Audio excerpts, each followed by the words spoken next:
Ever feel like your brain is just not firing on all cylinders? Like some hours of the day, you're stuck in first gear. Oh, absolutely. I'm betting we've all been there. Yeah. But did you ever stop to think that it could be your internal clock, your chronotype, that's messing with you? It's amazing how much we're learning about that these days. And that's what we're diving into today. Right. How understanding your chronotype can help you work with your natural rhythms, not against them. These internal clocks, these circadian rhythms. Yeah, tell me about it. They're so powerful. They influence way more than just our sleep. So much more. I knew being a morning person or a night owl was a thing, but the research you shared, mind-blowing. It's not just about feeling groggy in the afternoon, it's about how our chronotypes affect everything. Absolutely. I mean, everything from our focus to, get this, even our personalities. It's true. And one of the most fascinating things we're learning about is how these chronotypes impact how our brains work throughout the day. Like, have you ever noticed that your ability to focus, your decision-making, even just remembering things, it's all over the map depending on what time it is? Oh, 100%. Yeah. That was figured. Hey, that's life. Some hours are just better than others. Yeah, sure. But now I'm hearing there's actual science to back this up. Oh, yeah, there's science, all right. Our brains aren't these static machines. They operate on cycles, Okay. just like the rest of our body. And these cycles are all driven by our circadian rhythms. Hormones, brainwave activity, even neurotransmitter release, all affected. And they play a huge role in how well our brains work all day long. So it's not just me. Nope. My brain literally works differently at different times of day. Precisely. For instance, cortisol, that's often called the stress hormone. Right. But it's also crucial for us to feel alert, and that tends to peak for most people late morning, which could be why so many of us feel our sharpest then. And then you've got melatonin, the sleep hormone that starts to rise in the evening, tells our bodies it's time to wind down. Which is probably why trying to finish that big project at midnight when I'm feeling creative is a terrible idea. So how do we figure out where we fall on this chronotype spectrum? Is it just early bird or night owl, or is there more to it? Good question. And while those terms are a good place to start, it's way more complex than that. Right. Research suggests there's a whole spectrum of chronotypes. You might not be an extreme early bird or a night owl, but somewhere in between. So what decides that? Well, like a lot of things, it's nature and nurture. Our genes play a big role. Researchers have actually found specific genes that can actually impact our circadian rhythms. Wow. But it's not all about DNA. Age is a huge factor, too. For example, teenagers. Yeah. Biologically predisposed to be more owlish. See? Yeah. That makes so much sense. Those early school start times are brutal. Their bodies are literally wired for a later sleep-wake cycle. Exactly. And as we get older, our chronotypes can shift, too. Oh, Yeah, we tend to start waking up a bit earlier. But even beyond biology, social stuff, and even things like light can impact our chronotypes throughout life. it's amazing how interconnected all of this is. So if teens are naturally more owlish, does that mean us early birds are just better, more productive? Not necessarily. It's easy to think that early rising equals virtue, Right. And yeah, early birds tend to thrive in a world that starts early, but studies suggest that night owls have their own cognitive advantages, Oh, tell me more about this. especially when it comes to certain kinds of thinking. Like what? You mentioned a study that said night owls could score higher on some intelligence measures. What's the link? Fascinating, right? Yeah. Studies are showing a connection between eveningness and higher scores on things like inductive reasoning, cognitive flexibility, even verbal creativity. Huh. Now, correlation isn't causation. True. But one theory is that night owls, they might be better at these things because their peak cognitive time, that flexibility, often lines up with those late night hours when it's quieter, fewer distractions. So while I'm up at dawn organizing my day, you night owls are out there coming up with groundbreaking ideas. Possibly. I like it. Each chronotype with its own superpower. It's not about which chronotype is better, but understanding and appreciating the strengths of each, and recognizing that we might all excel at different things at different times. That's why knowing your chronotype is so valuable. Working with our natural rhythms instead of against them. Exactly. I love that. But let's be real. In a world made for early birds, 9 to 5s, those early meetings. Right. How do night owls survive without feeling totally out of sync? Now, that's the million-dollar question. Right. And it gets at something called social jet lag, but we can unpack that a little later. That's rough.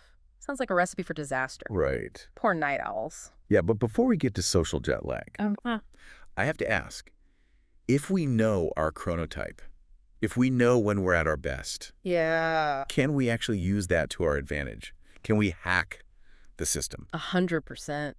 That's where this knowledge gets really interesting. Yeah. It's not about changing your chronotype. It's about working with it to optimize. Right. I love it. Give me an example. All right. So say you're a night owl. You've got a huge presentation to get ready for. Oh, I feel that. Instead of staying up all night. Been there, done that, got the T-shirt. Which, by the way, we know messes with your system. Oh, yeah. Schedule those brainstorming sessions for the evening, your peak creative time. Then, when you wake up, when your brain's primed for focus and getting things done, that's when you fine-tune and rehearse. So play to your strengths to different times a day. Bingo. Makes almost too much sense. But what about those external pressures, those meetings, the deadlines? Right. All those things that just don't care about my internal clock.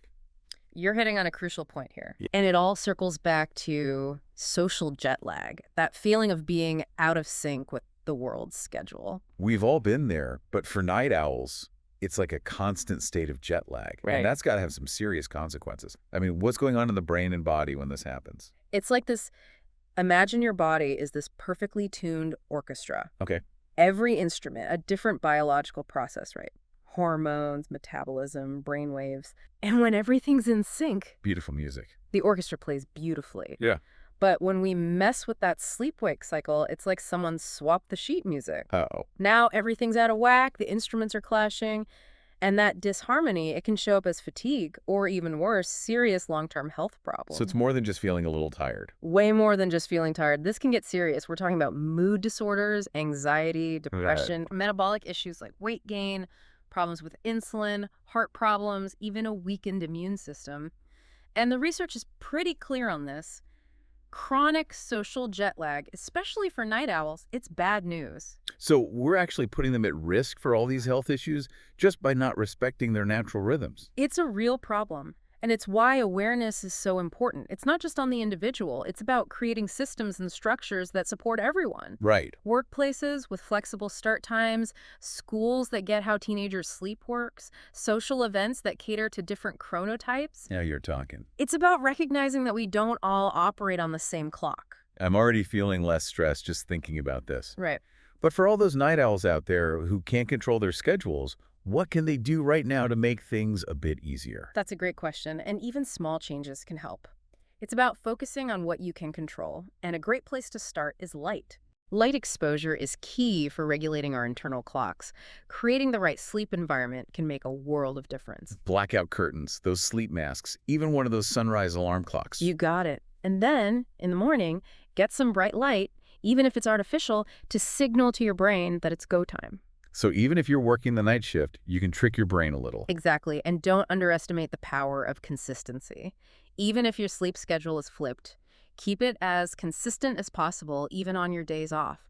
Reinforce that natural sleep-wake cycle. So even when life's chaotic, try to stick to that schedule. Exactly. Are there any other strategies? What about food and exercise? Another good question. Food and exercise, they play a huge role in regulating our energy, and believe it or not, our circadian rhythms too. Okay, lay it on me. What's the magic formula? Well, it's different for everyone, but in general, regular meals, balanced meals, and consistent exercise, that can make a world of difference. Avoid those huge meals or sugary snacks right before bed. They can mess with your sleep. Yeah, makes sense. You don't want to be wired when it's time to wind down. Exactly. Now, exercise. That's where things can be tricky. For most people, working out in the morning is ideal for good sleep. Sure, but that's not always possible if your morning is everyone else's evening. Right. So it's about figuring out what works best for you. Some night owls, a late afternoon workout helps them de-stress before work. Others prefer to get it done on their days off. It's all about that self-awareness. Working with your body.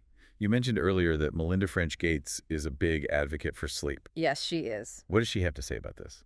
In her book, The Moment of Lift, she talks about how we often give up sleep to get more done, try to be more productive. We've all been there. But ultimately, it doesn't work. It backfired. It backfires. And that really lines up with what we've been talking about today. Ignoring your sleep needs has consequences. It's so true. We push ourselves, thinking we're being productive, but in the end, we're just hurting ourselves.